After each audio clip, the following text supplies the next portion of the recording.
The three skaters. In the faraway land of Holland, a baker sadly closed up his shop. Times were hard. People did not have extra money for fresh bread.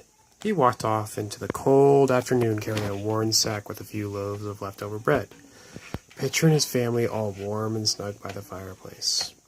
He knew his wife would make the best bread. His eyes watered both from the icy wind and from the joy that his family brought to him.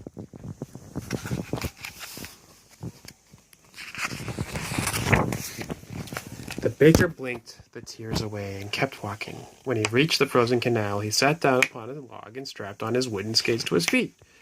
The air was crisp and the wind was bitter. Soon he was joined by his neighbor, a farmer. He too carried a sack. The two men greeted each other and began skating together. As they skated, the air grew colder. With a wave, they saw their friend, the weaver. The three began to skate together. The weaver had also come from the market where he had been trying to sell his beautifully woven blankets. He's the weaver. Who's the weaver? That's that guy. What do? They knit. They make like clothes. It will be wonderful when we get home and out of the chill. The other two men nodded their heads in agreement, their thick scarves in the biting wind. Turn the page. Stop! Listen, the weaver called.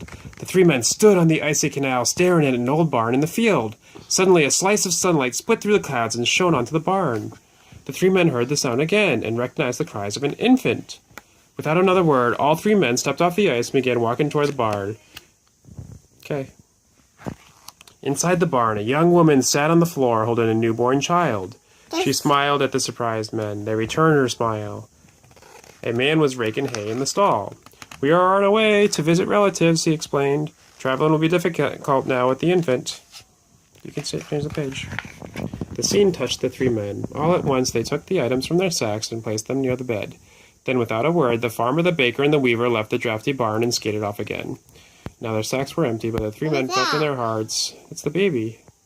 Who's that? No, who's that? That's the daddy and the mummy. Each man thought of his home and felt blessed, knowing that their families were safe and warm. What's his name? I don't know. He doesn't have a name yet. He's still just born. Okay, can you turn the page?